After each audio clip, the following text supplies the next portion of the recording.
I don't know if it's necessarily what everybody wants. Is something that everybody needed to do.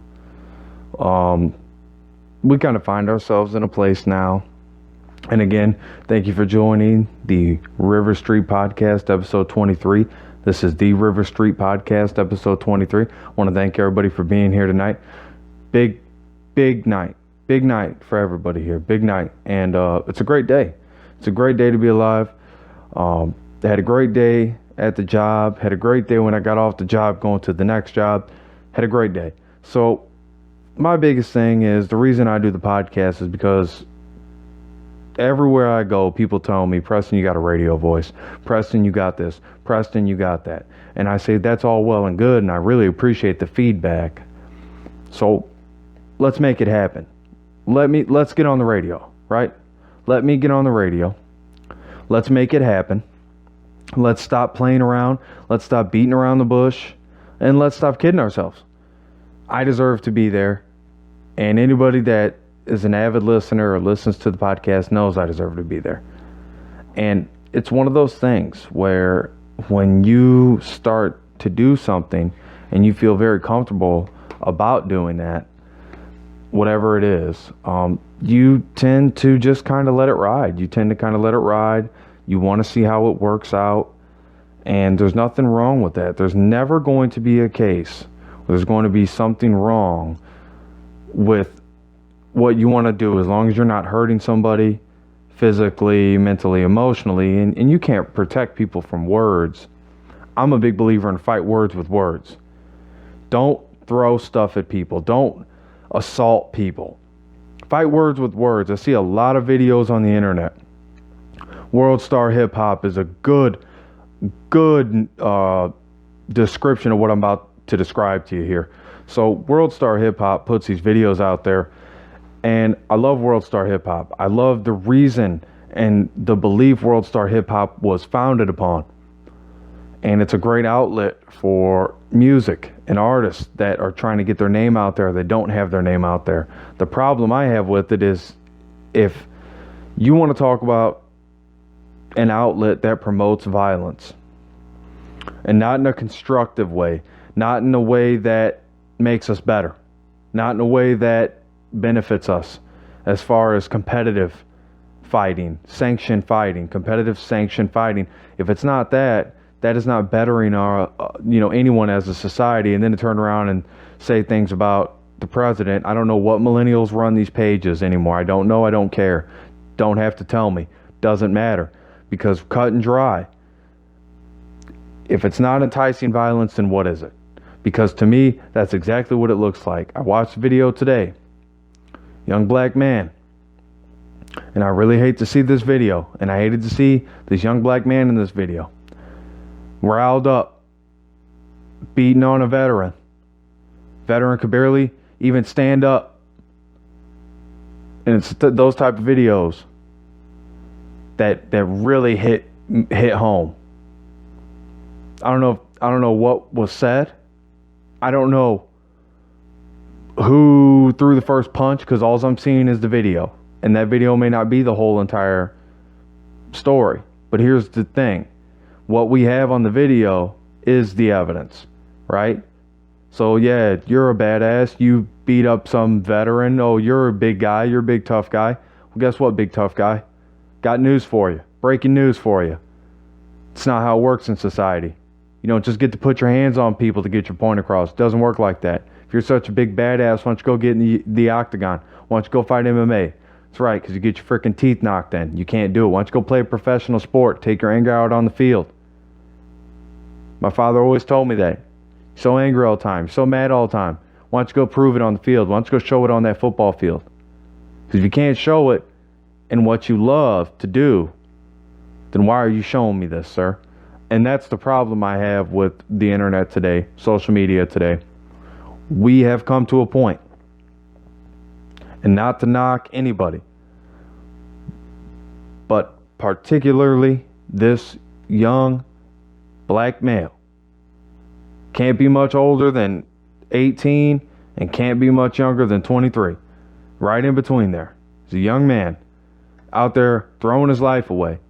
because he wants to get riled up in the streets because of his buddies maybe antagonized him into it. But again, I'm speculating. I don't know, because all I seen was the video. But that video hits home with me. I've worked with military men, military women. I try to surround myself with people like that. Military people. People that get whatever they need to get done, right? They don't take no for an answer unless there's just no other way around it, right?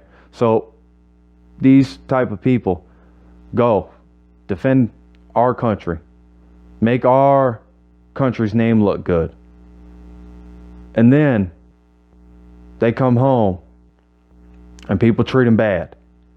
People treat them like dirt. That's a problem. That's a huge problem. That's a problem that needs to be addressed. That's a problem that maybe I am going to be looked at as foolish for speaking about, but I'm not foolish for speaking about it.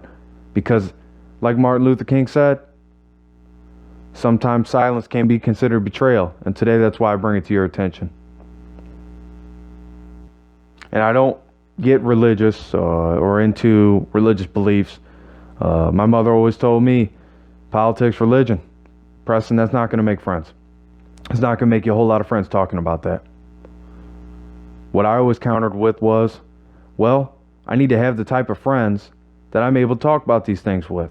I don't want friends that I can't talk about certain things with, unless I know that's how they are, who they are, and they really don't want to get into it, and then that's a personal thing to them, so we won't go down that road. But I'll tell you what, at some point, it's going to be in your face. Whether it's politics, whether it's religion, it's going to be in your face. How you deal with it, how you act. And again, I always say, fight words with words. You don't got to throw a punch. You don't have to throw a kick. You don't have to throw an elbow to prove your point. That's not how civilian life, that's not how the real world that we live in works. That's fantasy world. You're living in fantasy world if you think that violence is going to get your point across. No, it diminishes your point. It makes your point irrelevant. What you have to remember is that we're all brothers and sisters in the eyes of the Lord. I truly believe that. In the eyes of the Lord, we all have to come together. Lord doesn't mean in the words in the New Testament don't say that we're all blood related. Okay? So you can just write that off. But in the eyes of the Lord, we're all brothers and sisters. I believe that. I believe that. I truly do. You ever go out, just see somebody who, one way or shape or form, this person kind of looks like you. Has no relation to you. No relation whatsoever. Just saying. I'm just saying. I'm a worldly observer. I pay attention to things. Not saying you have to believe in religion.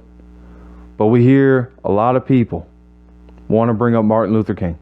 We hear a lot of people want to bring up Malcolm X.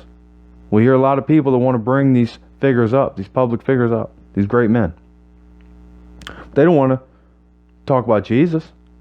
That's what Martin Luther King was all about. Speaking the word of God through him. Don't want to talk about Muhammad. Oh no. Don't want to talk about him. Going to offend too many people. But that's what Malcolm X stood for. There's a problem in this country where we can't sit at a table and have a discussion. Where we can't sit down and talk to one another about what's on our minds. About how are you feeling. Race didn't just become a problem. Race has been a problem before my time, before your time, before your parents' time, before your grandparents' time. Now granted, most of the problems with race were fixed in the 60s. In the late 60s, most problems, as far as legal problems, were fixed in the 60s. But the social impact has still not manifested. That is also a problem, where we will look at each other, condemn each other, put each other down. For what? For what good reason must we put each other down? I had a good friend of mine, really good friend of mine, said it beautifully. You gain nothing from attacking your opponent. He's absolutely right. I'm one of the most passive-aggressive people you will ever meet. I'm passive towards the ones I love, and I'm aggressive towards the goals I'm trying to meet. I am that guy. Absolutely am, 100%. If you want a debate, you will get a debate. But I debate the issues, the facts. The facts, to me, are in most cases not debatable because they're facts. They are what they are. But if you want to debate substance, then make sure you premise your argument right and make sure you deliver, because I will. Now, thank you all again for tuning in. That is the opening monologue for the River Street Podcast, episode 23. Your host, Preston Olson. Facebook.com/Preston's Day Off. Not today, folks. Not Preston's Day Off is not today. Check out the YouTube page, SoundCloud, River Street Podcast. Just Google River Street Podcast. You're going to see every darn podcast catcher come up, and you're going to see the River Street Podcast on it. You're not even going to have to worry about finding a spot to listen to it. I mean, honestly, if you want to go to YouTube, that's great. If you want to go to SoundCloud, that's great. Just hearing it, just listening, telling your friends, tell them to come in, because it's going to get real. It's going to get real, and it's only going to get realer.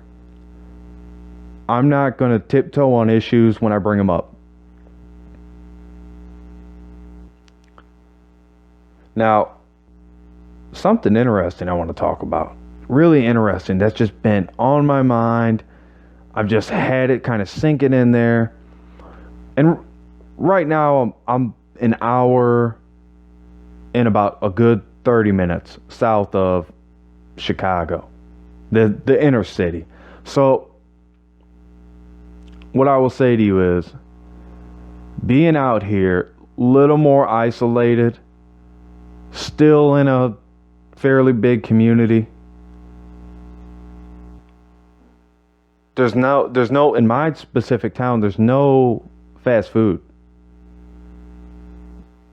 There's a bar with a kitchen in there, and then the closest restaurant to me is a Mexican joint over here in Indiana, going down 24 into Kentland. They got dollar tacos on Tuesday, and I'm talking about the real deal tacos, not the hard shell ones you get at Taco Hell. These are the real deal ones. And man, I'm telling you, and I love Taco Bell, don't get me wrong, but I mean, these are the real deal tacos. This is authentic Mexican, and these people in there work their asses off. They make some good ass tacos, burritos, you name it, they got it all in there. I'm a big chips and salsa guy, so that's kind of my style. But I don't think I've ever gone to a Mexican restaurant and not had something American. So like, I've always tried to get some type of cheese fries. I don't know. That's my patriotism. It runs all over. So I mean, that's kind of the way I am.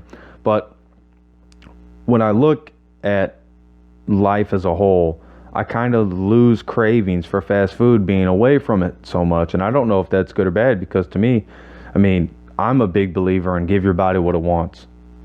All these fitness gurus out here, all these people that are trying to work your damn body into the damn dirt from exhaustion, from trying to fit a perfect image, from trying to be somebody you're not.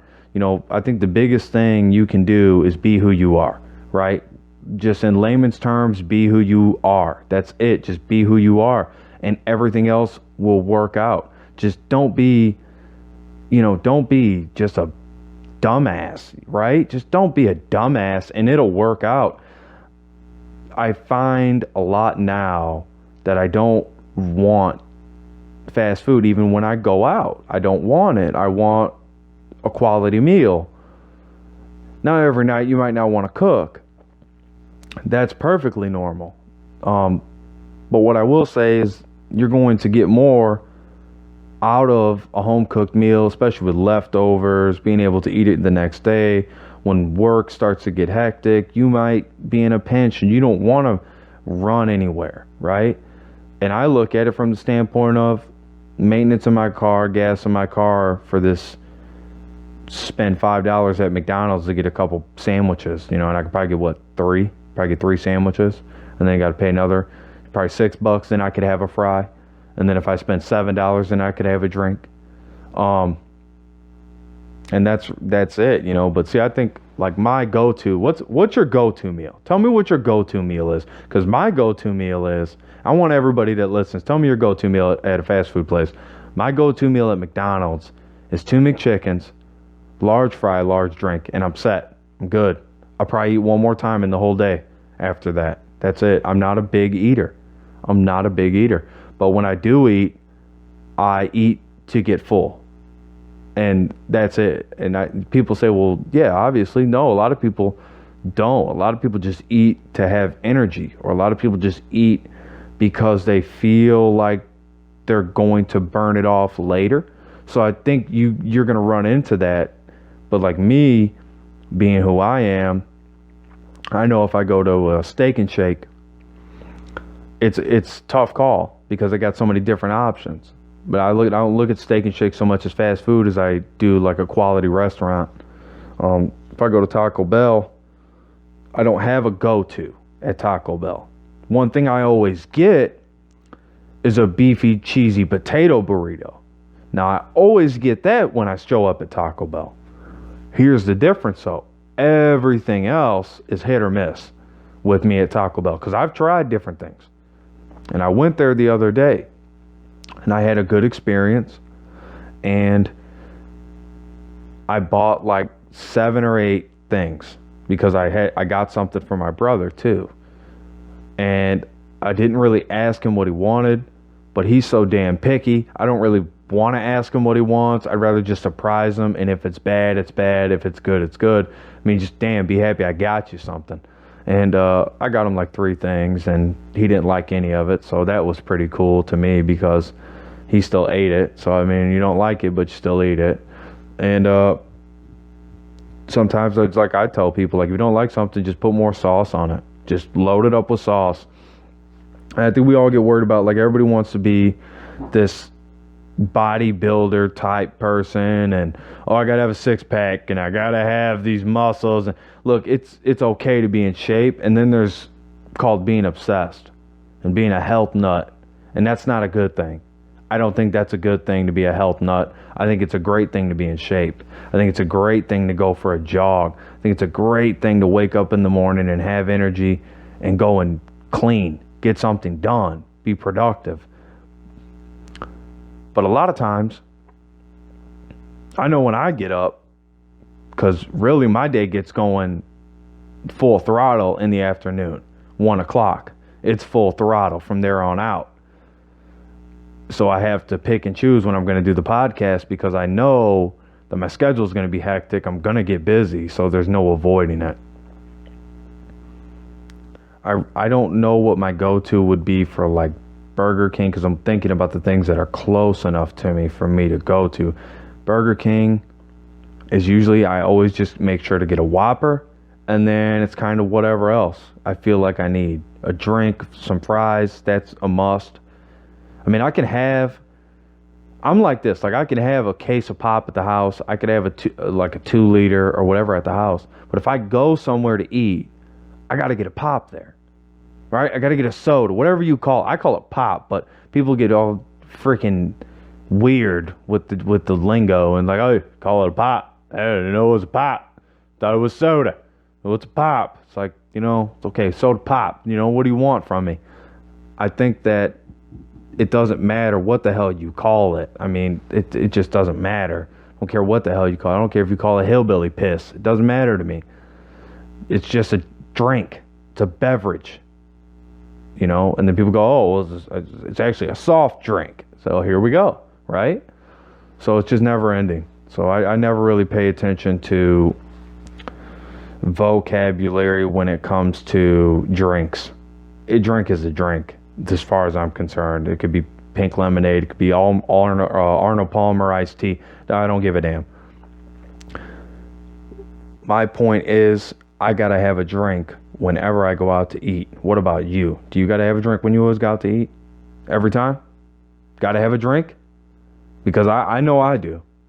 Some people are like, oh, I get a water. What are you, a bird? You a pigeon? You gonna drink some water? Like, the water is what they give you when you go sit down at a restaurant. Like, I remember going to sit down at a restaurant and they would bring out water and then ask you what you wanted to drink, right?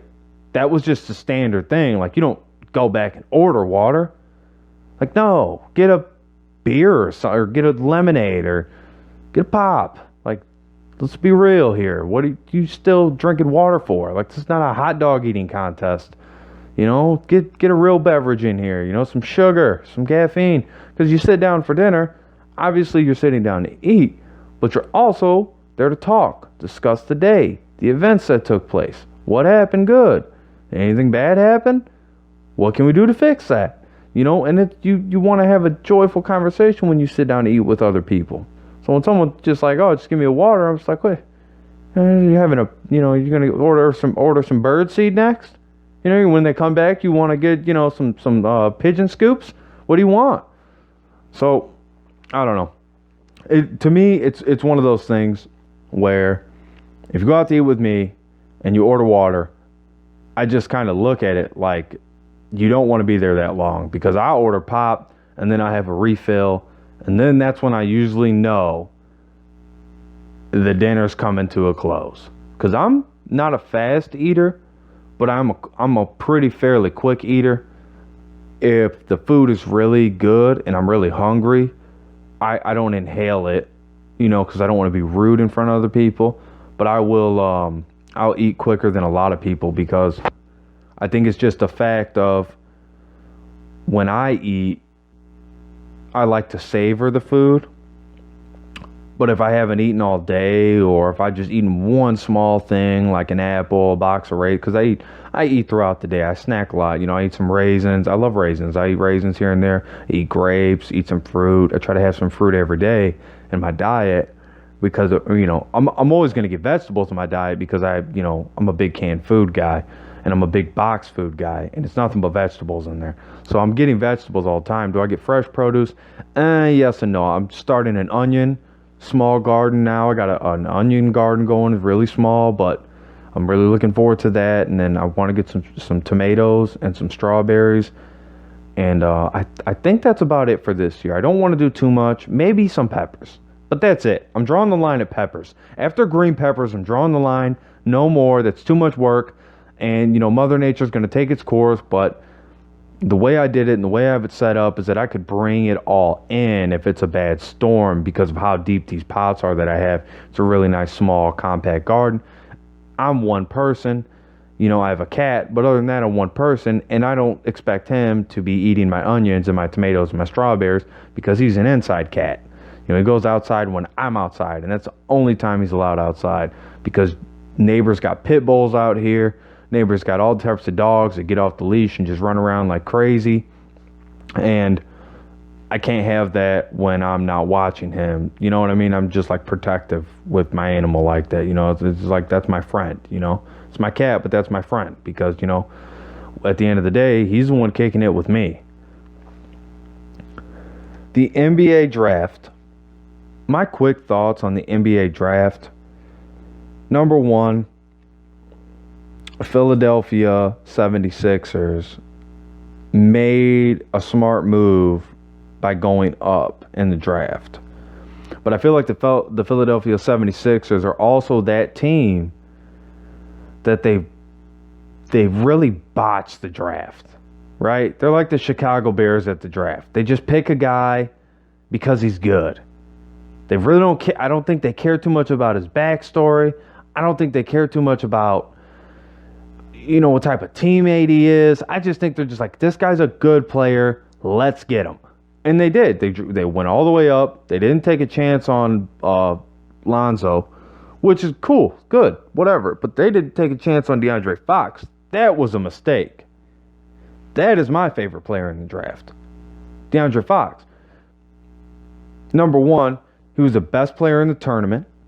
And you can talk about what do they have, this little like get together, I call it, with the college players coming to the NBA. That was this like get together combine type deal. It's not worth the time of day. But I guess, it gives scouts and people like that a good chance to look at the talent that they're possibly going to get. So I think that's good, but as far as the rest of it goes, it's just these guys building their name up, and that's all it is, which more power to them. Have at it, But I go and I look a little bit deeper now to the Philadelphia 76ers and their decision-making behind this pick, and I'm not a fan of the pick, but that's who they needed. So it's really silly for me to say, I'm so smart. I know that they could have picked this guy, but not picking DeAndre Fox to me was botching that move up to the first spot and still don't pick a quality guy for your franchise. And you put DeAndre Fox in Philadelphia, and right now he starts. Right now. I don't even care. Whoever's there, he's beating him out. He starts. What does that mean? Well, it means they're still going to be a below 500 team at the end of the year. That's what it means. But who they drafted and who they're going to put in there, they're still going to be a below 500 team. With DeAndre Fox, you have a chance to make your franchise better with this pick. This is what it's all about, building through the draft. Look at all the great franchises in sports history, just sports history, right? They build through the draft. Very, very seldom, if any times, you've seen teams just go straight free agency pickups and go to the Super Bowl, go to the NBA championship, go to the, teams don't do that. They build through the draft. Takes some time, but in 2-3 years, if out of those 2 and 3 years, every pick you made was the right pick for your team, you are going to be in a better position to make a shot, or basically have a shot at the title. And that's what you want at the end of the day, is to be a champion, not just a conference champion. You want the whole kit and caboodle. You want the whole shindig going on at your arena, right? You don't want to win the conference final and then be looking around like, well, that team's good over there. If we don't beat it, at least we won our conference. Yeah, well, that's still not good enough. Still not good enough. So there's good, there's great, and there's somewhere in between there. And that's where you're going to fall if you don't win the whole thing, but you win the Eastern Conference, or you win the Western Conference. You win the AFC, you win the AFC Conference Championship, or you win the NFC Conference Championship. Well, you got to close the deal, baby. You got to close the deal. You know what I mean? Otherwise you're just that's a one-trip pony. That's it. You're written off for the next season. No one remembers the losers. Very few people, except sports fanatics like myself and others, remember the losers. Right? Who remembers Colin Kaepernick and the 49ers going to the Super Bowl and then blowing it? Getting stomped on. Right? Because that's what it was. And the only reason they got even close was because of that 30-minute delay, maybe longer, where the players got to rest on the field, the players got to regroup, got their game plan down, set pat. As far as you give one of those Harbaugh brothers the time, that type of time, they're going to make a run all day long. All day long, they knew John was going to make a run at it. And that's just part of the game, but I think still something with that Super Bowl wasn't right to me. Biggest game of the year. And you got power problems. Power problems. Looking like the XFL. Power problems. Looking like Vince McMahon's football league. Come on, man. Like, really? And we all kind of sit there and just kind of hung out with our Papa John's pizza and our big old 2-liter, and we're kind of hanging out like, hey, man, I just thought it was supposed to be a football game. What the hell is this? And you're just watching guys hang out on the sidelines. Guys taking naps. Guys resting. It was a little ridiculous for me. It was a little too much for the NFL there.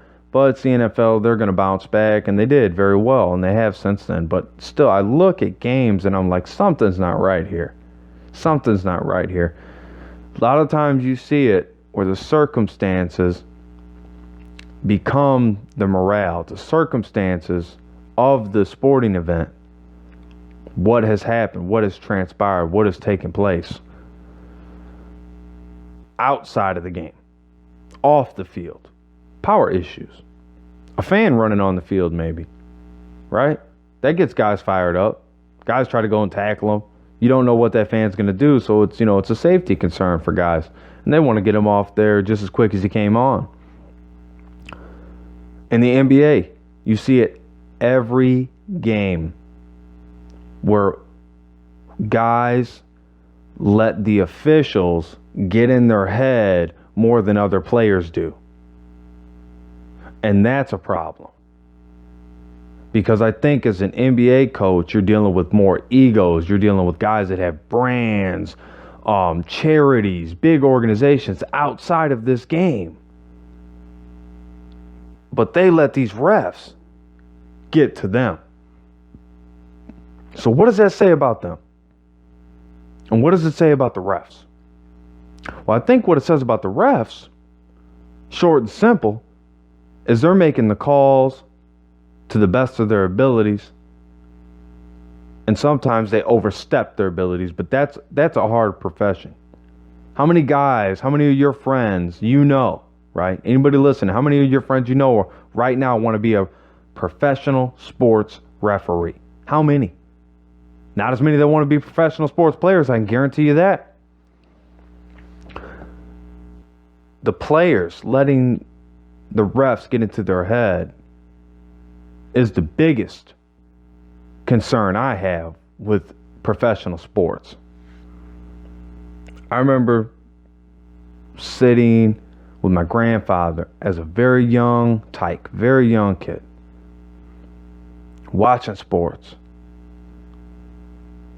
enjoying the games. I binge watch sports. Some people binge watch Netflix. I already talked about it. I missed that wave. I'm not on that wave. I have no parts of it. I'm a DVR guy, right? I'm a DVR guy, TiVo, whatever you want. I'll just run with that. And then, when I see a good movie, I usually like to go buy the movie because, I want to have it. I don't just want to watch it one time, or I don't just want to depend on Netflix to be there, because Netflix changes things out.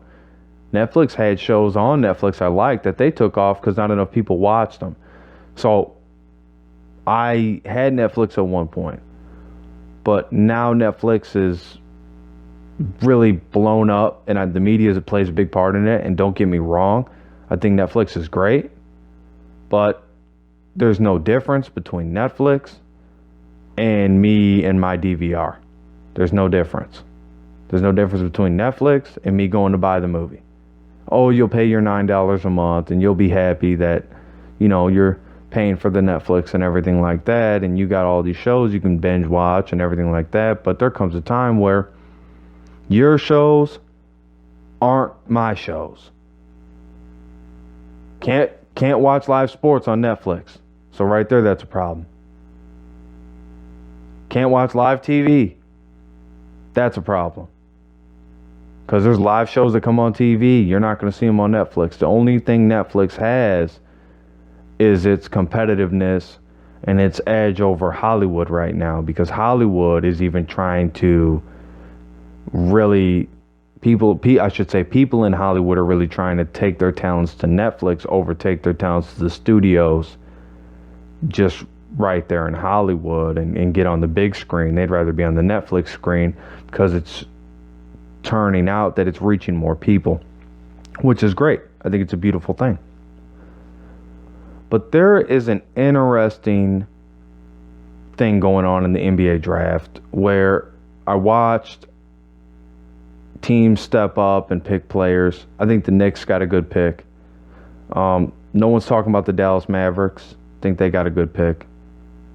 I think when I look at just the whole NBA draft, right? The whole draft as a whole, I am the most impressed with one team.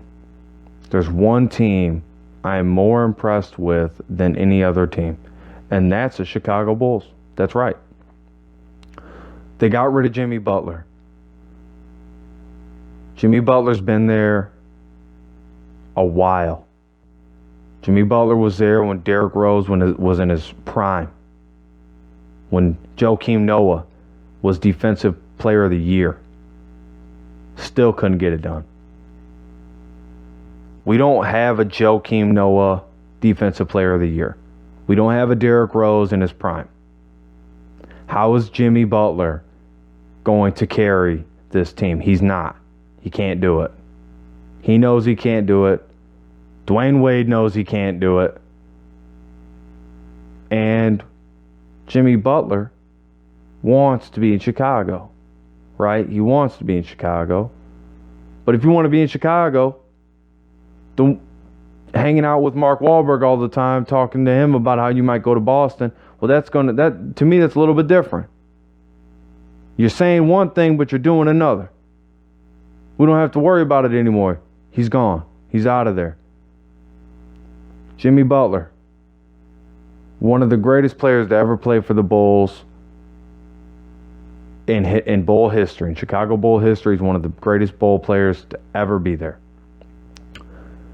But he's also a guy that they have built the team around. I don't see the team being a fast break offense. I don't see the team being a great defensive team. I don't see these things with the Chicago Bulls.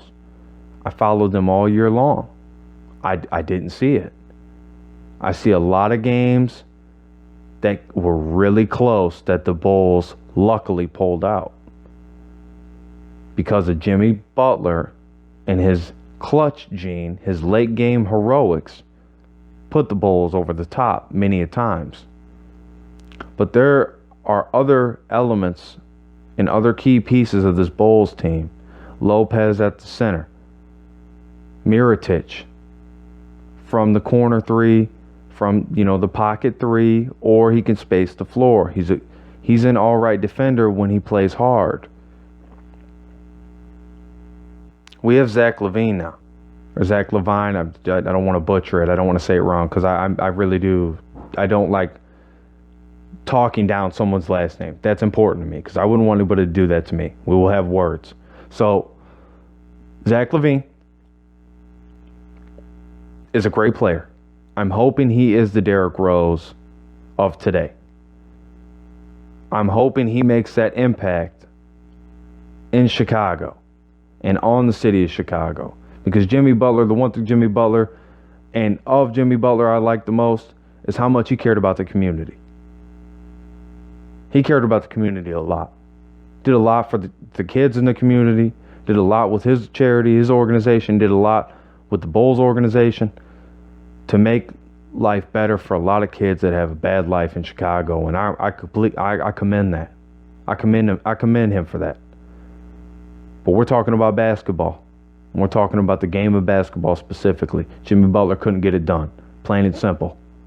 Talk it up, talk it down all you want. They got there against Boston, a team they matched up with, a team that they have, if you go down the roster, pound for pound, the Chicago Bulls match up with the Boston Celtics on paper very well. The games did not end up that way. That was a problem. You have a chance to play spoiler, so play your part. Be the spoiler. Didn't happen. It was disappointing. I have to look at it for what it is. I have to look at it for what it is. I really do.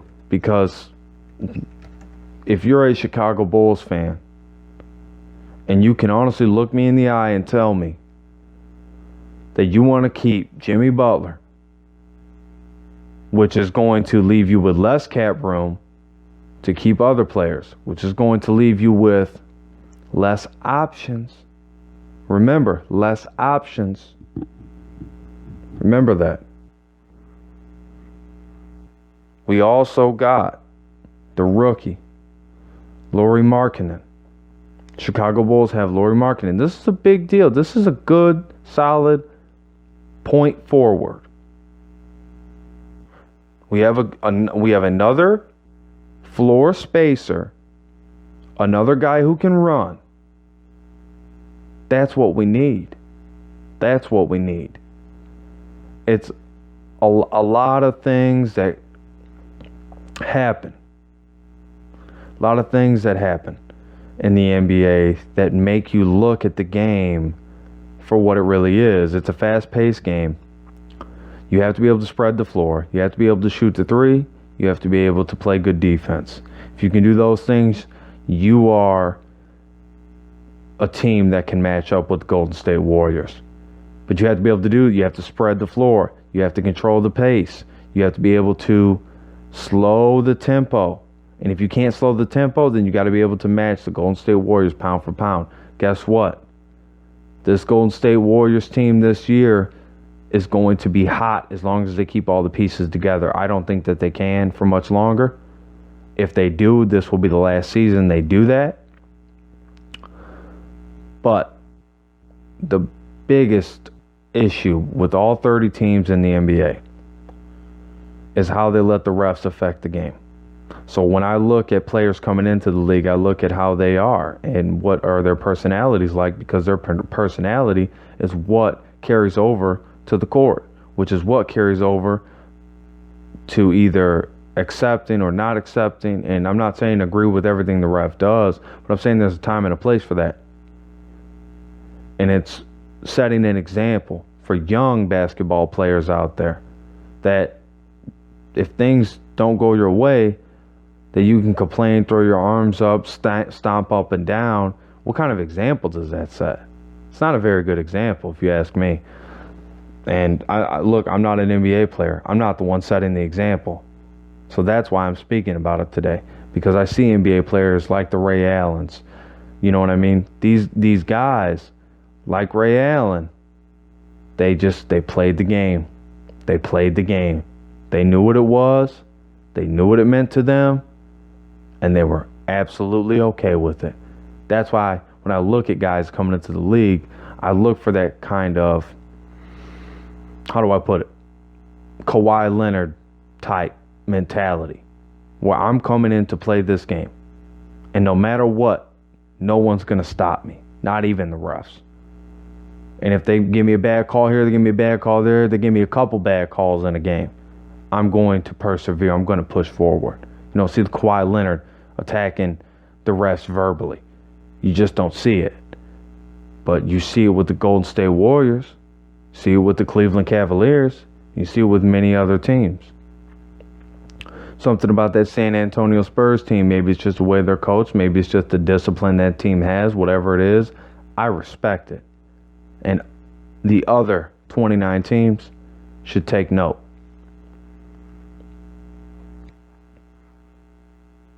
Looking through some of the draft picks here. Jason Tatum to the Boston Celtics. I said it before, and I'll say it again. This is Jared Sullinger all over again. You bring in a great forward, and I'm hoping that the Boston Celtics have done more research on Jason Tatum than I did, because I watched him play in college. I watched the games. I love watching college basketball, and I watch the games. Going back to binge watching sports is what I do. I see him as like a lower pick. Like where the Orlando Magic take Jonathan Isaac, I can see Jason Tatum going there. The Boston Celtics had a chance to really, really get some help. A Josh Jackson would have been great for Boston. Josh Jackson would have been great for Boston. He fits that system. But Jason Tatum, I don't know if that's a Danny Ainge call. I don't know if that's a Brad Stevens call. Someone made that call. Someone had an influence here. But that is a pick that I prove me wrong. That's the way prove me wrong. Shoot, prove me wrong. Because I'll tell you what, Jason Tatum is Jared Sullinger all over again. That's what it is. And it's just one of those things. You bring in a guy who's great in college, doesn't transpire to the NBA like it should. The NBA is a totally different beast. Totally different beast. De'Aaron Fox. Sacramento Kings. They made the smartest pick. But they also are hurting in so many other places that I really feel good for De'Aaron Fox and bad for De'Aaron Fox's situation, because he's got the check's gonna get cut. It's big money time. You're the 5th pick. You're a top 5 pick. So you win the top 5. There's no shame in being drafted. There's no shame. Even for Jason Tatum, there's no shame. Congratulations to you. Absolutely. I'm glad that it worked out in your favor. I'm just critiquing how I see fit. If you don't like critique, then you need to chin up. If you don't like the way I critique, go listen to somebody else. De'Aaron Fox. My favorite player to come out of this NBA draft goes to the Sacramento Kings, who are hurting for talent. Now they have a talented point guard. He's going to start right off the bat. He's going to get all the time he wants on the floor. So we'll see what happens. Like I said, the Dallas Mavericks picked Dennis Smith Jr. They did their research. He's a great player. He's a great point guard. Great alternative to bring off the bench. Great. That's just a smart decision. You have to be deep on the bench. Detroit Pistons get Luke Kennard. Miami Heat, more of a surprising pick because they go with a center. I don't know if that's because they think Hassan Whiteside is going somewhere. I don't know what's going on down in Miami. But that pick tells me something about that organization's mentality right now. That tells me that to go that early in the draft and pick a center, that they're planning on something coming as far as that position goes. I don't know what it is. I don't even want to speculate on it. But I will say the Charlotte Hornets getting Malik Monk was a great pick too. That was really nice. A lot of very nice first round picks on here. Lonzo Ball to the Lakers. That's all everybody's talked about. I still don't see them as a playoff team. They're still not a playoff team. They're still not. They need more. They need more talent. That's not enough to just grab a rookie point guard and think that you're going to go to the playoffs and possibly farther. You got, number one, you're in a tough conference. You're in a very tough conference. And if you think you're just going to run through the West with all these teams here, let me tell you, the Phoenix Suns are going to be good. Okay, the Phoenix Suns are going to surprise a lot of people this year, especially with this pick, Josh Jackson. Worked out perfectly for Phoenix. You're a Phoenix Suns fan. Be proud of your team right now because of what they've accomplished in this draft. For that pick alone, Josh Jackson, a physical player, a tough player, and he will do the dirty work. He really will. I look at a Jonathan Isaac from Orlando Magic, and I say that's where I see him going. If someone needs a small forward, that's where he's going to go, and they definitely got a good pick there. Jason Tatum, I'm still just, maybe it's because the Celtics have a spotlight on them, but maybe I'm wrong, and we'll look back 5-6 years from now, we'll look back on this draft, this 2017 NBA draft, and we'll look at the top 3 picks, and we'll see where all of them are. Because if I have to guess, Lonzo Ball is going to do the most damage in a good way. He's going to do the most damage to his opponents. He's a flat out. He has what I like to call great court vision. He's good at passing the ball. through the proper channels. He's one of the best passers I've seen come out of college in a while. But there's also been a lot of great players that have come out of college and just haven't been able to do it in the NBA because it's on a different level. But the NBA is fairly a younger league right now, so Lonzo Ball is coming in at the right time. And I think that this whole thing about guys, hey, you have to go play a year, or 2 years, you have to go play in college before you can come to the NBA. Just the whole thing is preposterous to me. If you're good enough when you're 18 years old to go to the NBA, you should be able to go to the NBA. You should be able to get an agent and go to the NBA.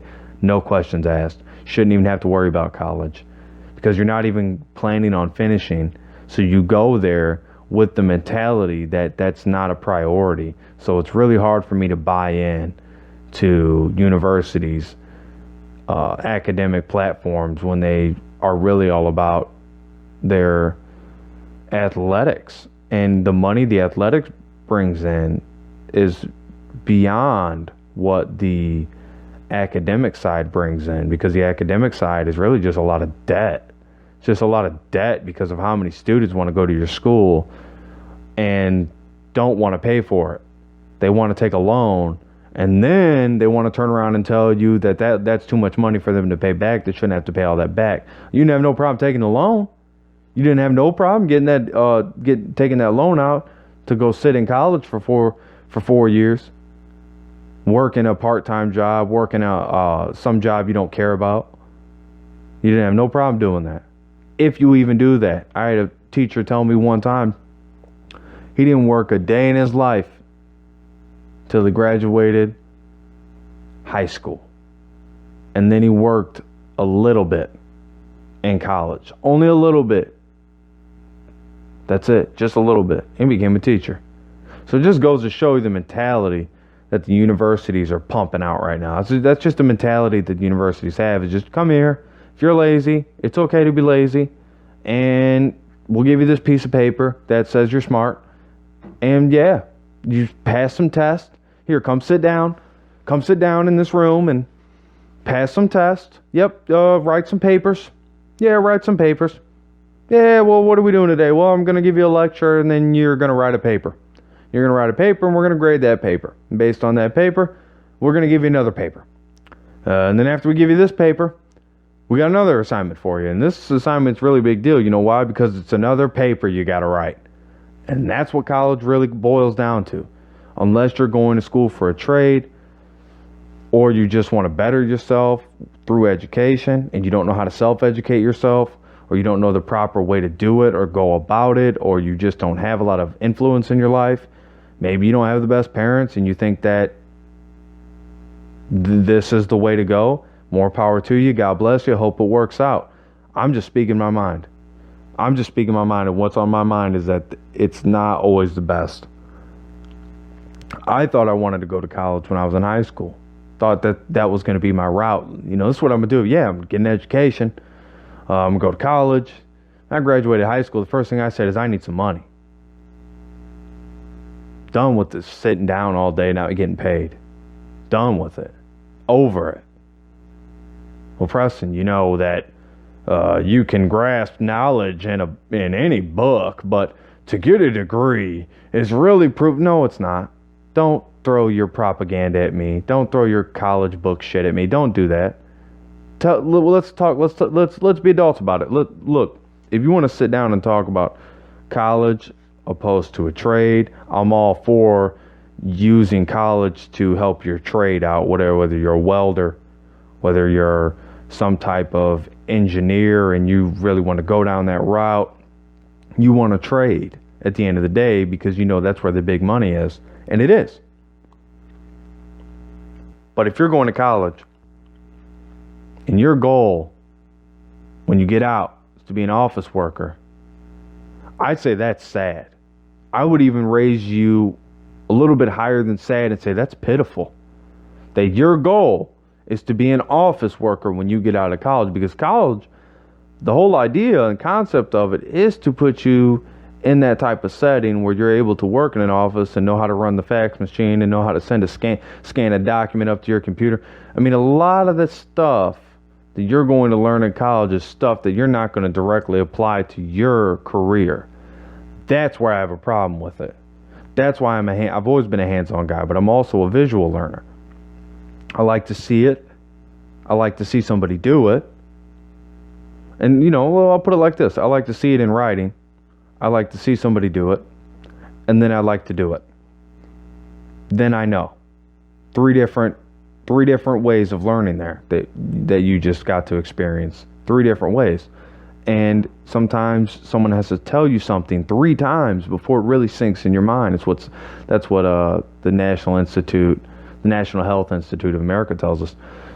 What I will say to you is that, and many good psychiatrists say that too, but what I will say to you is, if you go to college, and I'm all for higher education, I think it's the right way to go. If you have no true ambition and you really don't know what you want to do, I'm a company type of guy. I'm like, look, let me work for a company, prove to them I'm a valuable asset, and have them pay for my school. Okay, that's my mentality. If I'm going to do it, then they're going to pay for it, and I'm going to come out debt free. Otherwise, I'm not doing it. Plain and simple. There's no debt for me. There's no being in debt or living in debt for me. I have no debt, zero debt, $0 in debt. That's how much debt I have. You know how much debt I have? 0. A big fat 0. Right? Check the books, because it's all there. 0. Right? Oh, wasn't hard to look. It's all there's no debt. So that's the way I live. Got a house, means of transportation, food, and I'm healthy. So what do I need college for again? I'm sorry. Please tell me. What do I need it for again? Because I consider myself to be a very talented writer. So me going to college and taking time away from what I love to do is not in my ballpark. Matter of fact, it's not in the whole damn stadium, right? It's not in the whole damn stadium. It's not in the parking lot. It's nowhere to be found. Couldn't find it in the trash can when you lift it up and look underneath it, and you can see nothing but bubble gum there. You're not going to see me going to school. Not anymore. Not after I graduated high school. I was good. Done with that. Moving on with my life. But some people are different. Some people want to go to college. They have this idea that if I go to college, everything else is going to be easy. And that is the worst possible mentality to have when you go to school. When you go to college, your mentality should be like, I want to be, and I'm using this as a great example, I want to be a psychiatrist. So I'm going to go to school for psychology. And then I'm going to gear myself to be the best psychiatrist I can be. And take the classes directly for this specific field. Because the job market is so specific right now. You have to literally know what you want to do, be able to do what you want to do, and then explain why you want to do it. It's very specific. You can't just say, I want an English degree. Why do you want an English degree? What practical purpose is that going to serve you? Well, it's going to help me understand things better when I get the job I want. Okay, but you're missing the point. What practical purpose does it serve you? Where do you take that and apply it? Because I'll tell you one thing, you can go to school all you want, but when you go to a job and they ask you for experience and what experience do you have, that is not experience, that is education. 2 different things. Your experience is through physically doing something, physically working. Education, school's not working. It's completely opposite of working. It's learning to work. It's learning the work you're going to be doing. Working is totally different. So when you go to a job and you bust your ass, and whatever job it is, you might work 2 jobs. And God bless the single parents and the parents that work 2 jobs and then try to go to school. But there comes a time and a place for everything. And there is no time or place where I feel like someone should be stressing their self out that much to get somewhere that they could get if they just really sat down and looked at the route they need to take to get there. And it may not always be through a master's degree. It may not always be through, let's say, a bachelor's degree. You might be able to just get a certificate and be able to go forward and get into the field you want, and then prove yourself, because even when you have a master's degree, you still have to prove yourself in the workplace. So you have to prove yourself. You have to earn your stripes, so to speak. You have to do that. And I hate so much when I hear people my age, people in their 30s or people in their 40s. You're never too old to go to school. That's the problem with people. They think that they have to go right into college, but they don't know what they're doing to their futures. And it's not explained right to them. Talk to any admissions representative for a college or a university. Okay? They are trying to sell you. They are not ever backing down from the sale. Case in point, I was talking to the University of Phoenix about medical billing and coding. Let me tell you something. I don't give a rat's ass about medical billing and coding as far as me doing the work. I'm glad there's people in that field. I'm glad there's people that are passionate about it. I'm not passionate about it. I look at it as a check.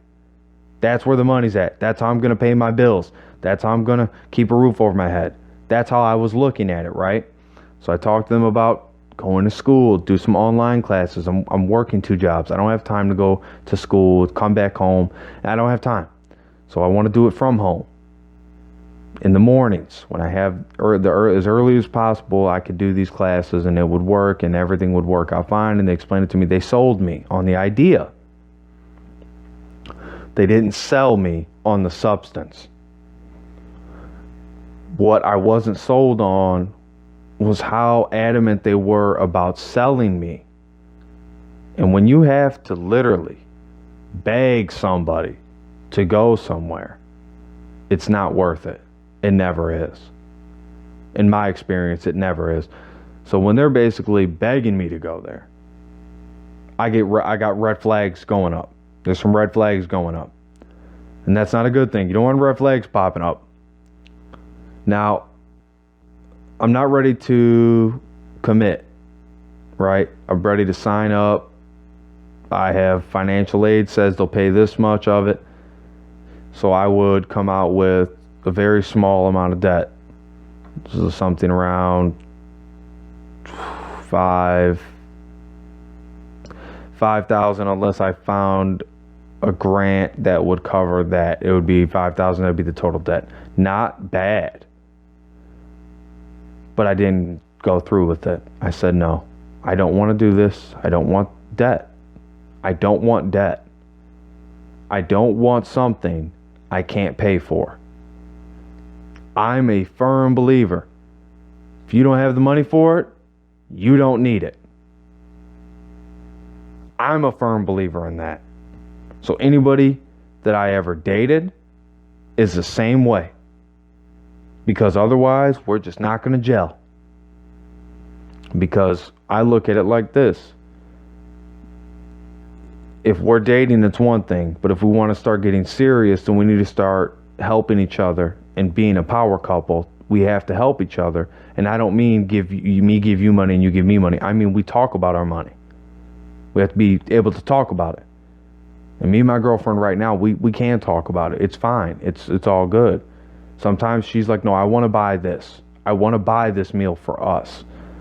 And sometimes I'll have to say, okay, that's fine.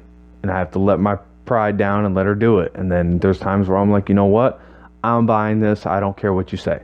And I feel mean, but sometimes that's the only way I get my point across, is if I just come off a little brash. And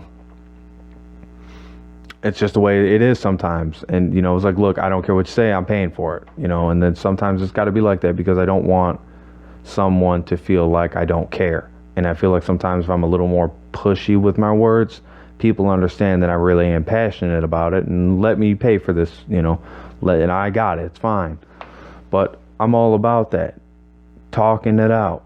Let's talk it out. And I think that the biggest thing for college kids that they could pick up from this and pick up from me talking to you is that I have a house. I have everything I've ever wanted. And let me tell you something. I've never been to college. Never been there. Walked in the door. Took some damn test they had me take one day to an admissions test or some crazy thing like that. It was like English and some fractions. They brought me in this smelly ass computer room, and it was, some freaking old ass chalkboard up there. And it was like, I appreciated the chalkboard fact, but it just, the way it was set up and the way it was presented to me was just unprofessional because I've already been in the workplace and I'd already seen how businesses are operating. And I'm a very good observer and I'm really good at retaining knowledge. So when someone says something to me, I'm very good about when they said it and who said it. I'm really good at that. And I'm good at retaining knowledge as far as dates go, as far as history goes, because I'm a lover of the arts, I'm a lover of history, I'm a lover of cinema to the fullest. But I think that we get caught up in education being the only route. And there's 3 other routes you can take. Work for a company and work your way up. My favorite, start your own business, like I did my resale business, River Street Marketing. Number 3, and this goes with education, but it does not go hand in hand with college, and that's picking up a trade. You have 3 other options that are solid, concrete options of making money. You don't need a business degree to run a business. You need a business license. You don't need anybody telling you. And I think that's why I don't like factory work, and I think that's why I don't like education, because I don't like people telling me what to do. Don't tell me what to do. Unless we're at work and there's money involved. Oh, there's money involved? Well, if someone wants to tell me something to do now, I will listen. Because I know that money means everything in the real world as far as living goes. Oh, money doesn't make you happy? Well, shit, it makes a lot of things easier. I can promise you that. I can promise you that. I can guarantee you that. And if you don't believe that, then you never had to struggle, right? If you don't believe that, you've never had to suffer. I don't care what race you are. If you don't believe that money makes things easier and better, you've never had to struggle. You've never had to suffer. You're spoon-fed. And you're still spoon-fed. And you can live like that all you want. But I'll be damned if I ever slip into that pattern. The White Sox won today. Did a great job.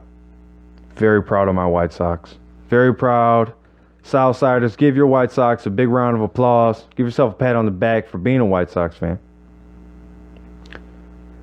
They rallied. It was a great game. I heard the whole thing live on 890 WLS. Jose Abreu hit a 2-run walk-off single in the 9th to set off a wild celebration on the south side. And this makes me feel better about losing on Mark Burley's retirement night. Okay, this makes me feel a little bit better about that. So I'm okay with it. I'm perfectly fine with it. Makes me feel a little bit better. And I'm really excited for the Southsiders after this game. Quintana played great. Very happy with how he performed tonight. Jose Abreu and Javi Garcia, along with the Milkman, to me are the captains of this team, are the leaders of this team. And Rick Renteria, along with Todd Frazier, Tim Anderson, these guys got heart, man. These dudes care. They care. You see Ricky get thrown out of the game the other day. These guys care, man. I don't give a damn what anybody says. These guys care. And that's all I ask. Give us a manager who cares, and give us some players who want to win and don't just want to check. They want to win.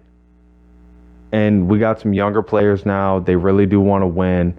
And it's, to me, I'm very, very happy with how they played. Congratulations to the White Sox tonight. Big win for you all. Big win for you all. And we got a tough schedule ahead. People underestimate the White Sox schedule. We have a tough schedule ahead. And I feel like they forgot about us White Sox fans a lot in MLB. We're like the blacklisted team, basically. And it's like they don't want to talk about us because they never know, is that White Sox team for real? Are they good? Are they average? For the entire year we have been average. But at times we have shown to be above average. Just like tonight, where you're down, you're losing. They're kicking dirt in your scrapes and wounds. And you rally. You get pissed, you get mad, you get angry. But you stay together. And you push forward. That's what I'm happy about tonight. That's what I'm most proud of about the White Sox tonight. Cubs are sending Schwarber to the minors. Kyle Schwarber going to the minors, folks. Cubs look good this year. They don't look great. They look above average. They look good. But they don't look great. I don't know what it is. I don't know what they're missing. I don't know if there's some piece there that's just not there. I don't know. It's just, to me, what it comes down to with the Chicago White Sox and the Chicago Cubs is that Crosstown Classic. And you know what? You can have a great year, but that Crosstown Classic, I love it so much.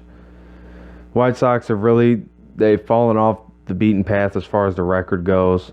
But right now, me watching the games, it's not about the record. It's really not this year. This is a retooling year. They're still in rebuild mode. The Chicago Cubs, I'm very high on them. They're above 500. So like I said, they've been good. But if you look at a game like today, they lose 6-1 to the Washington Nationals, which is probably one of the top 3 teams in professional baseball right now. I will say one thing about the Cubs, and I really do mean this. I got a lot of friends out there, a lot of Cubs fans out there, a lot of buddies out there that are Cubs fans, and God bless them, man. God bless them.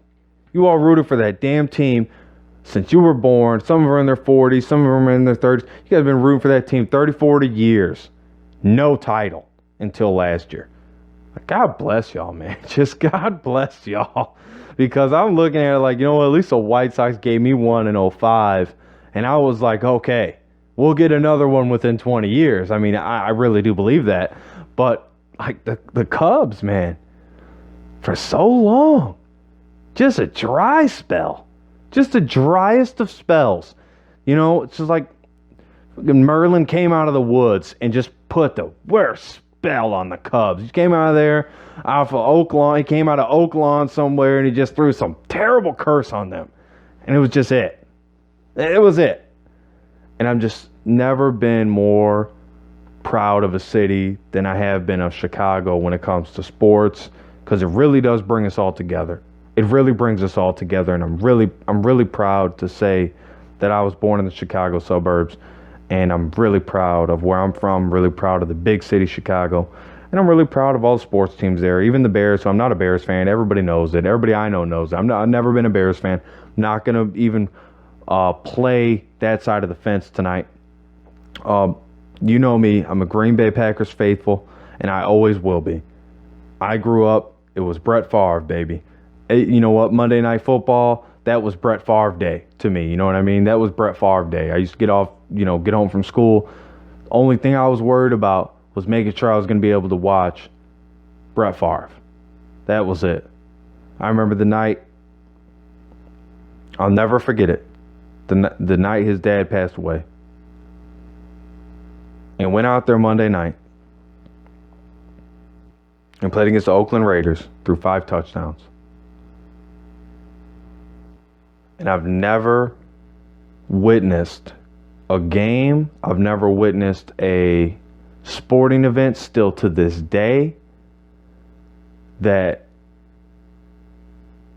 was really at the heart of what the true essence of the game means. Because we all say it's just a game. So I say it a lot. It's just a game. But when you lose someone like that, when you lose somebody like that, your father, your mother, the person that watched over you growing up, when you lose somebody like that, it's like losing a part of yourself. And what he did that night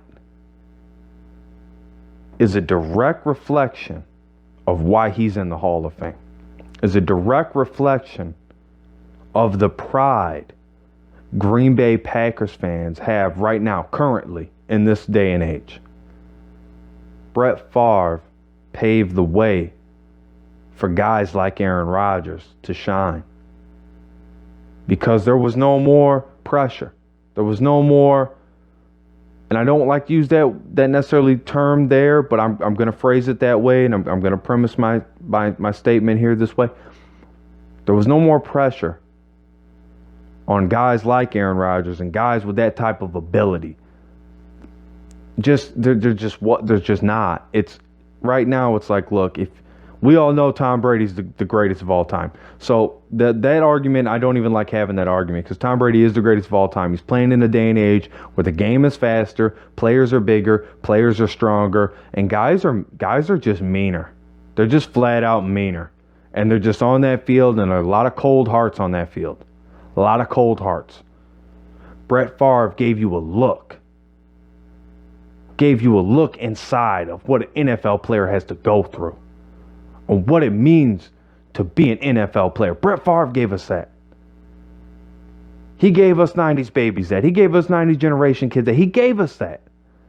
This is what it's like to be in the NFL. It's hard. You take shots. You get the hell beat out of you. You get back up. Because to not get back up means they win. Means all the haters win. Brett Favre gave us that. He installed that in me as a young man. When people say, who's your idol? Who do you look up to? I said, well, first I look up to my father. And I said, and after that, man, I look up to Brett Favre. Because of how physical he was. Because of the abuse he took. Because of the punishment he knew he was going to take. Never had a good offensive line. But played more years than most quarterbacks right now will ever dream of playing. Knew the risks. Knew his body was getting beat. But kept showing up. Kept putting a smile on. Kept making his teammates have a good time. Kept having fun. We all like to be obsessed with our work because it makes us better. I'm obsessed with my work. I'm obsessed with being great. I'm obsessed with it because I will be great. I don't want to be great. I will be great. Brett Favre showed us this is how you be great. This is how you be great. Super Bowl or no Super Bowl. Brett Favre will always be my favorite quarterback. If we're talking about the game itself, Tom Brady's the best. If we're talking about football as a whole, Brett Favre's the best player I've ever seen. The game, of football. Not the game on the field, but the game of football. Brett Favre's the best player I've ever seen. He's the best player to ever walk in that locker room. Best player to ever walk in that environment. Ever touch a field, ever touch a stadium. That's Brett Favre. That's nobody else. There's some other guys you could put in that conversation. That's fine. I understand. You might want to put Ray Lewis in there. You might want to put, that's fine. I understand. I completely understand. But you're talking to me. And you're talking about my opinion.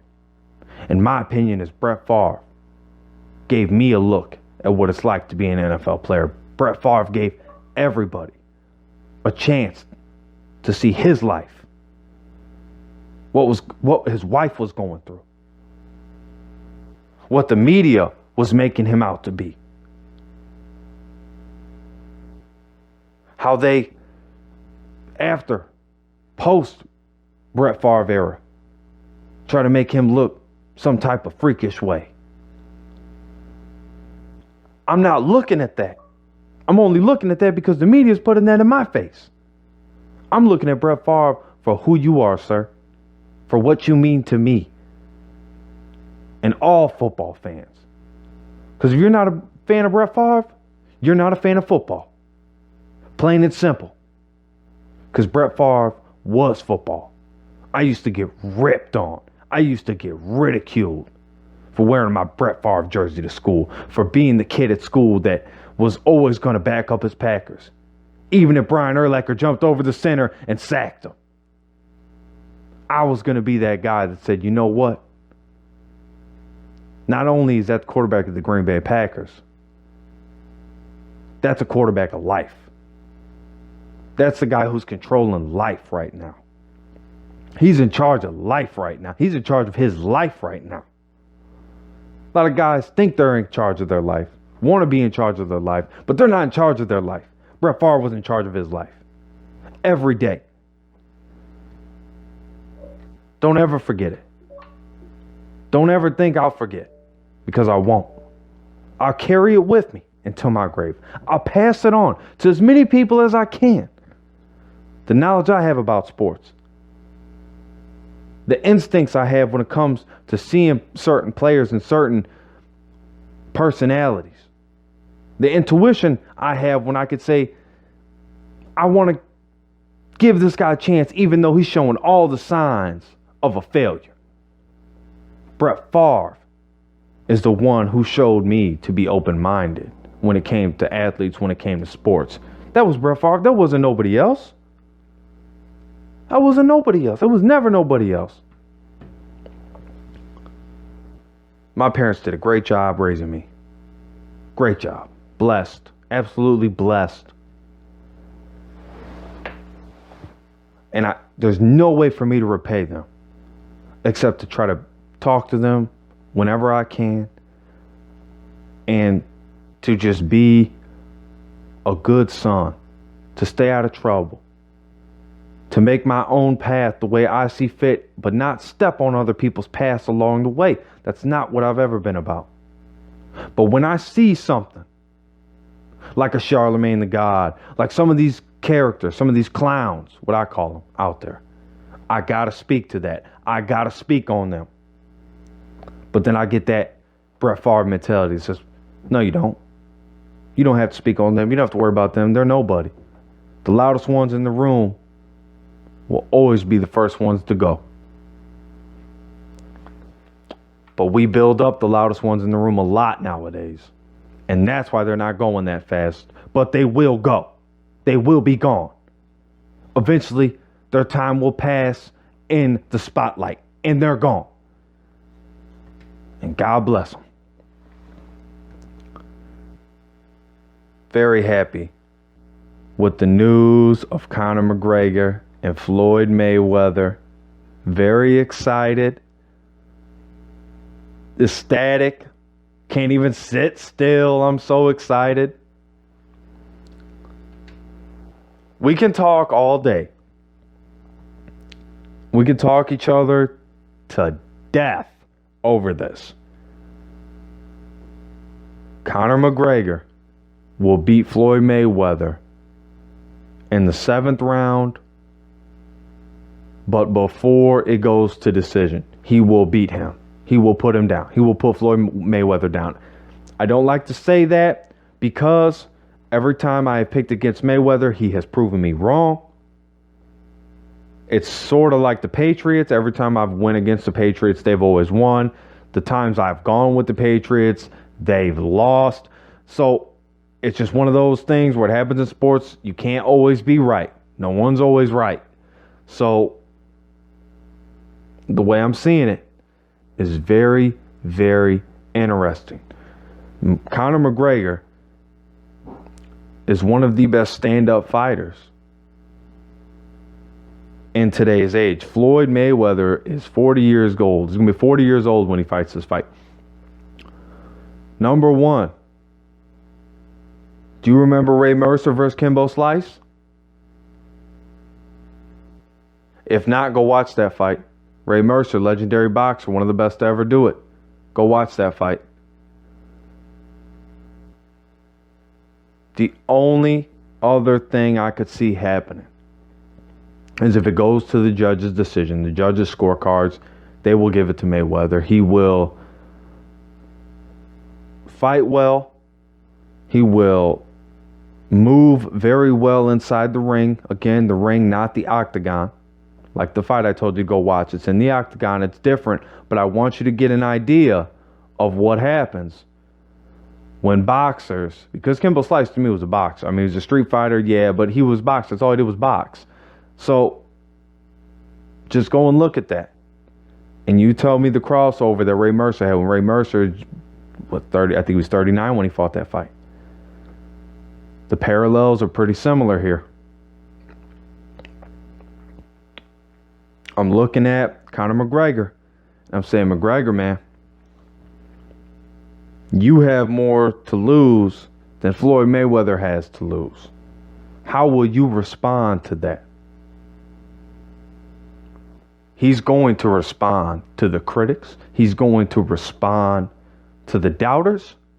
And he's going to respond to the downright ignorant haters out there. They can't even tie their shoes, wear Velcro shoes because they don't know how to tie laces right. He's speaking to them with his performance he will put on when these two meet in the middle of the ring. He will put on a show. And he is coming to knock Floyd Mayweather out. Floyd Mayweather knows that because everybody Floyd Mayweather fights goes to knock him out. They don't go to draw to decision. They go to knock him out. None have succeeded. But Conor McGregor, get used to the boxing gloves because this is your first stop on a long journey. And I'm moving on. People love to talk about politics, but don't love to read any of the bills that get put out there like I do. I actually sit and read the bills, see what's in them. And if I don't know something, I look it up. It's that simple. Let me tell you something. You know who else reads the bills? Republicans. Preston, what do you mean? Don't Democrats read the bills too? Well, yeah, they do. But guess what? Republicans have now won 5 out of 5 congressional seats in the U.S. Congress this year after all of the hate, after all of the envy has subsided over this election. You're seeing the Republicans dominate like the Golden State Warriors dominated in the NBA championship. Like the Golden State Warriors dominated the whole Western Conference. The Republicans are off to a great start. So don't forget. Don't forget. Read what's in the bill before you want to speak about it. Look what it's about. Look at the substance. And where it aligns with your values. before you even try to articulate your point. What I will say is that the Republicans have done a great job of articulating their points. Even if you don't agree with the Republicans, they have had debates on substance. They have had debates on substance. They argue, they disagree on the issues and the substance of those issues. I'm going to wear that word out tonight. But it's so true, and it's so important that we understand that, because I'll be completely honest with you. Growing up, and I'm always honest with you, am I not? Growing up, I was a little more moderate. I leaned left on a lot more issues than I presently do. I don't think that there is necessarily a lot going on with the Democratic Party anymore, as far as the base isn't energized. They're eating their own. I even heard Joe Rogan say it the other day. He said they're eating their own, and I've been saying it. They are eating their own. I'm disappointed in that. If the Democrats were smart, they'd get guys that were pro-union, women that are pro-union,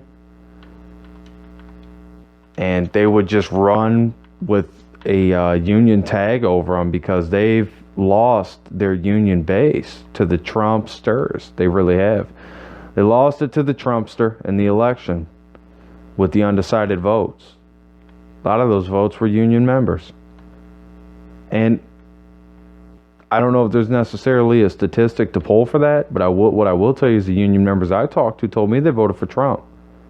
So I've talked to a lot of guys in different unions, and I'm seeing a trend, and I'm seeing a sharp trend from 4 or 5 years ago, exactly the time Obama was elected for the second term, when there was not a union member you could probably find, except some strong conservative union guys, that are always around. But other than that, you weren't going to find too many union guys, if many at all, that really, truly were going to vote for Mitt Romney. Everybody was pretty stuck on Obama. The problem I have is when you talk about what did he get done, what did he do, that's where it turns into a gray area, because just like I don't give Trump credit for things he doesn't do, people tend, especially liberals, tend to give Obama a lot of credit for things that he had no part in, that he had nothing to do with, that he could have gave a damn if what way it went on a lot of issues. So I'm really disappointed in a lot of liberals from not doing their homework, but it's to be expected. I appreciate a lot of the liberals out there that do their homework. And independent is just a fancy word for liberal. It's just a fancy word for liberal. But there's a difference between classic liberals and liberals of the present day, and the difference is classic liberals want to debate the substance. And when you look at liberals of the present day, they only care about the social impact. They don't care about the financial impact or the financial implications. They care solely about the social issues, and it's totally burned this country up from the inside out as far as why we have bad race relations. Well, this whole conversation about race relations are bad. Police killing innocent black men and women, and people killing cops that are innocent. It goes both ways. But this conversation really started to happen under Obama. Let us never forget that. This conversation didn't start under Trump. In no way, shape, or form it did. It was started in Obama's first term. And it just carried over because he took no action, because he did nothing with it. And I'm a big believer in Obama had good intentions. A lot of people don't believe that, don't want to believe that, and that's okay. Everybody has an opinion. But the facts show that he did have good intentions. But the facts also show that he was lazy on some things. That there's no excuse to be lazy about on these issues that he was. And you're seeing a lot of what he did. And a lot of people told me, Preston, you're going to see a lot of what he did after he's gone. And they didn't say, 2 years after he's gone, 3 years. They said 10 years, 15 years after he's gone. You're going to see a lot of the damage he did. And they're going to be blaming it on the wrong people. I said, I really hope that's not true. I really hope that's not the case. Unfortunately, it not only does it sound true, we're starting to see things come out now that validate what people are saying. And we can get specific, and the only specific topic I'm going to refer to tonight is that the Russian meddling in the election, the Obama administration seen it and did nothing with it. That's a serious problem. That's a serious concern I have. We talk a lot about Trump tweeting and, he's on every social media platform there is. So what are the tweets mean? I mean, it doesn't matter to me if he tweets or not. If he tweets, good. If he doesn't tweet, good. I mean, that's the way I am with it, because Obama tweeted. Obama had Twitter. He didn't do it to the extent Trump did. Well, maybe he just wasn't as good at it. You ever think of that? Ever think, hey, maybe he's just not as good at doing this Twitter thing, right? So, I think we kind of jump to conclusions like, well, Trump's confusing people and trying to do this. No, those tweets, Sean Spicer even said, are official statements from the White House. And they were when Obama was in office. So you tell me what the difference is. You liked Obama because he was monotone, or he's very articulate with his words, and so you like when people lie to you? You like being lied to? And as long as they lie to you in an articulate manner, you're okay with that? Because I'm not. I'll be the first one to jump across the table and say, okay, hold on. You're saying one thing, but you're doing another. You're telling us how much you love the military, Mr. President Obama. But then you go on an apology tour where you go to other countries and you apologize for us being at war with them, for what we did to their country and their homeland. Forgetting about our homeland. Forgetting about the reason we even went to war. That's the problem I have. Is that liberals of the present day don't do their homework and don't do their research. And that is troubling to me. And at least if the Republicans are going to debate the issues, it's about the substance of the issues. And it's not just about the social impact of those issues. That's where I have a problem. Well, if you're going to look at the issue and you're going to sit there and actually hash it out and look at the issue, well, that's good. But don't just tell me the social impact of it. Tell me the financial implications. Tell me what that's going to cost me. Because I'm okay with coughing up $10 if everybody else is going to cough up $10 for some program that's going to help, impoverished youth. I'm okay with paying another $10 out of my taxes for that if everybody else is going to pay another $10. Oh, everybody else isn't going to pay another $10? Well, then why is my $10 so much more special than everybody else's? Oh, well, you can feel good because you're helping. Yeah, I can feel good, but guess what? When I'm broke, I'm going to be looking for that same damn program. So I think that we get caught up in this country debating ideology and not debating specific issues, and we'll find out that if we debate the specific issue, we really are not too far apart on it. If you have common sense and you can understand how to read, I mean, that's all you need to know, because a lot of people looked at the United Family that looked at the Cuba deal and said, oh, this is a great deal. Oh, this is great. When Obama reinstored diplomatic relations with Cuba, everybody said this is great. Preston, you don't know what you're talking about. I said, you have no idea what you're talking about, so I don't even want to argue with you. I really don't. If someone doesn't know what the hell they're talking about, I'm not going to argue with them. There's no point. Get out of my face. I'm done with you. We'll talk about something else. Let's go back to talking about liquor or booze or something, because this obviously isn't your forte. When you tell me that a country like Cuba, God bless the people there, run by dictators for years, and you're going to tell me you're okay with reinstating relations there, and that's the first step in the right direction. And no, it's not. It's a backward step. We just took a step backwards as far as, oh, we're okay with this. We're okay with this dictatorship, but Russia, those guys over there, wow, they're bad. And I think that's a liberal mindset. That's a democratic mindset. And believe me, I'm not a Republican. I'm not. I'm an independent conservative. I'm a conservative based on my values. Conservatives get thrown into the Republican Party because obviously the Liberal Party and the Party of Democrats isn't going to suit any conservative. But when you're an independent and you're a conservative, you are unbiased in your decision making.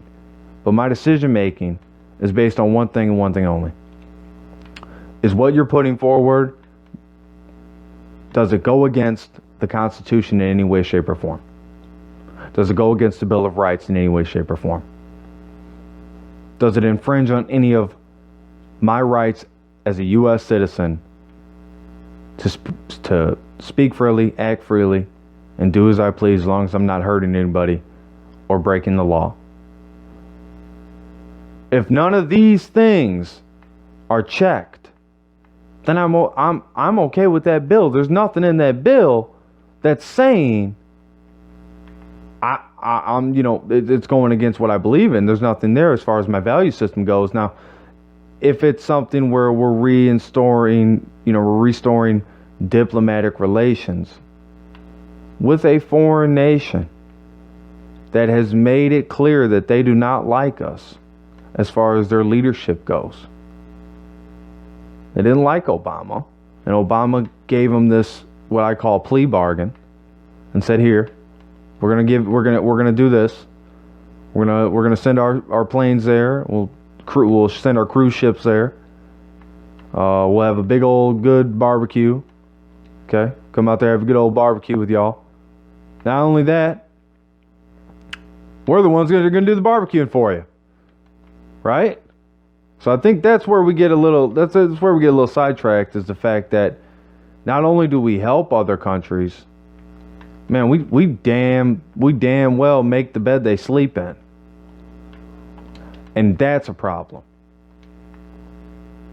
If a country can't do right on its own, and there's no other nation impacting them as far as some social impact on their people, oppression, racism, different outlets of prejudice, as long as none of those things are happening, when in the hell did we decide that we were the policeman of the world and we had to be the hero of the world?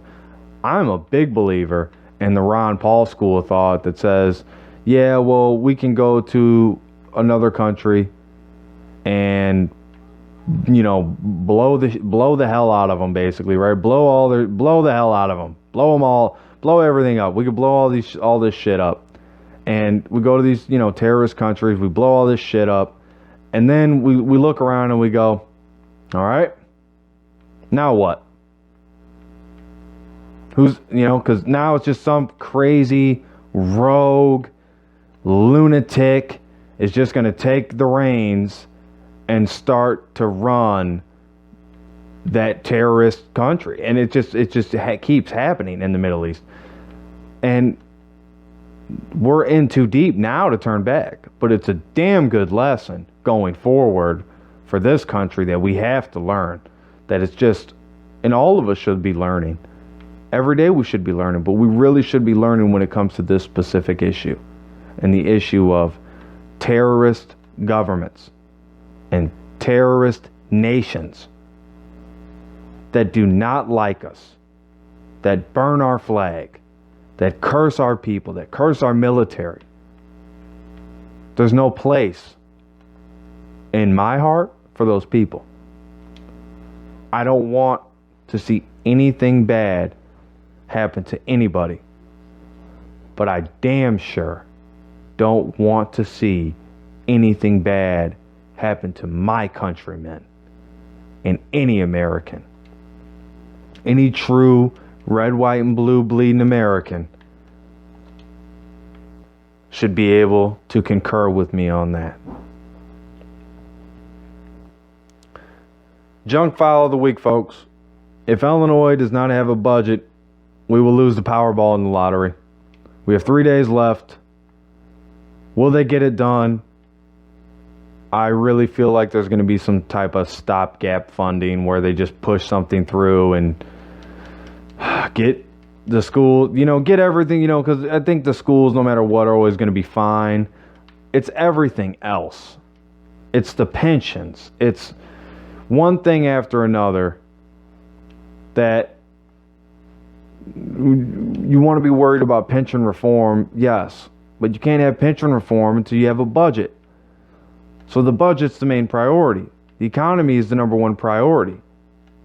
And a lot of times I'm a big believer, and I believe this because I've seen it happen, is that the more and more you mess with an economy and you put regulations and do different things in the state, I'm speaking of statewide, when you do certain things in state economies that don't reflect the economic development growing, you're fighting a losing battle.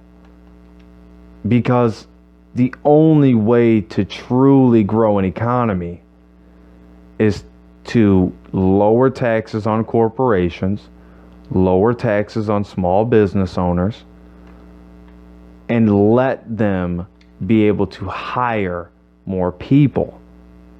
And also take money that they might have to start a new business, which a lot of business owners do have multiple businesses.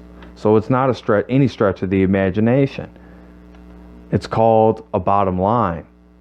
And when that bottom line is too hard or too much to surmount, and you can't surpass it,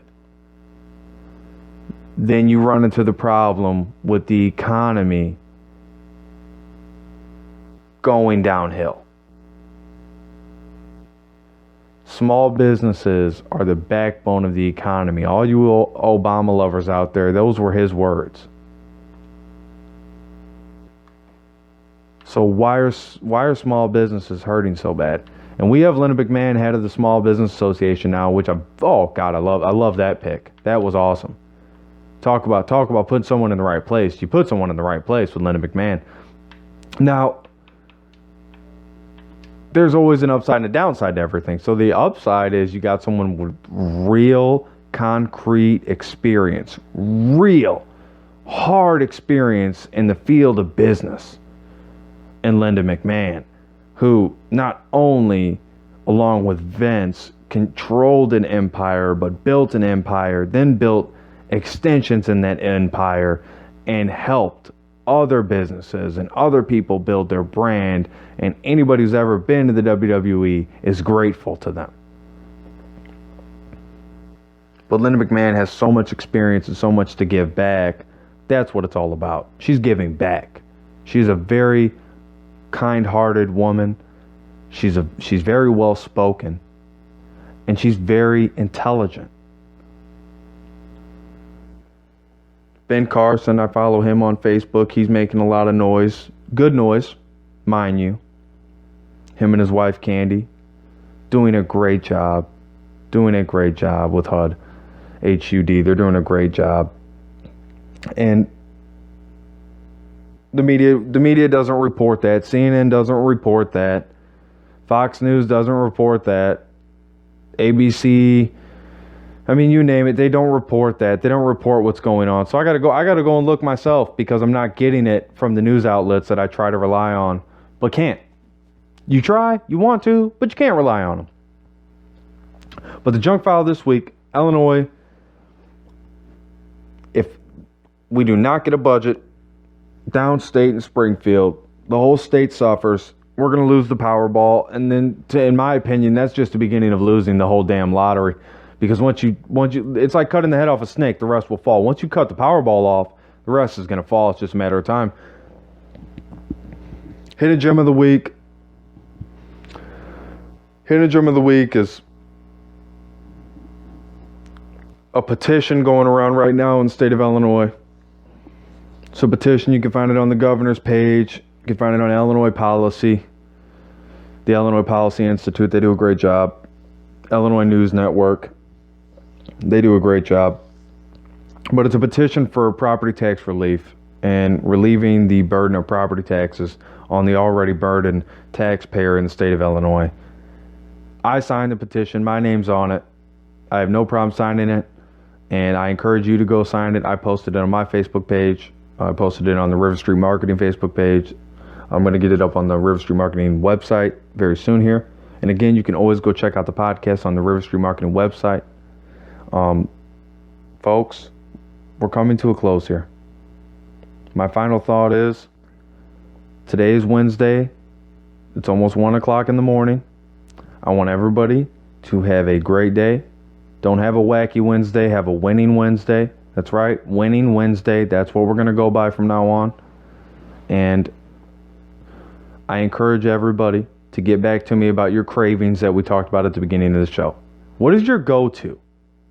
Do you feel that if you're around fast food or places that have these different, like where I'm from in Bourbonnais, you know, do you feel like since there's so many food places that you always are eating out and you always want to eat out, or then when you go to isolation, you really like a home cooked meal? If any of you have ever made that crossover, and if you haven't, just the experience yourself. Are you the person that likes to go out? Are you the person that likes to have a home cooked meal? Everybody's different. There's nothing wrong with going out and having a meal every night and having someone else do the cooking for you. That's what they get paid to do. So there's nothing wrong with that. You're giving someone a job and you're getting a meal out of it. You should feel pretty damn good about that. But there's something about a home cooked meal that I really enjoy. So everybody, again, I want you to have a great night. And thank you for listening to the River Street Podcast. Thank you for joining me, Preston Olson. I will be back soon this week. We're going to do a show on Friday. Saturday, I got a fireworks show I'm going to. I can't wait to set up for that. Go spend time with the family, spend time with mom, dad, and the brother, and my girlfriend. We're all going to have a good time. Please reach out to me. Get back to me. Let me know how you feel. Let me know what's going on in your life. I really appreciate the feedback. And just like the hands of time,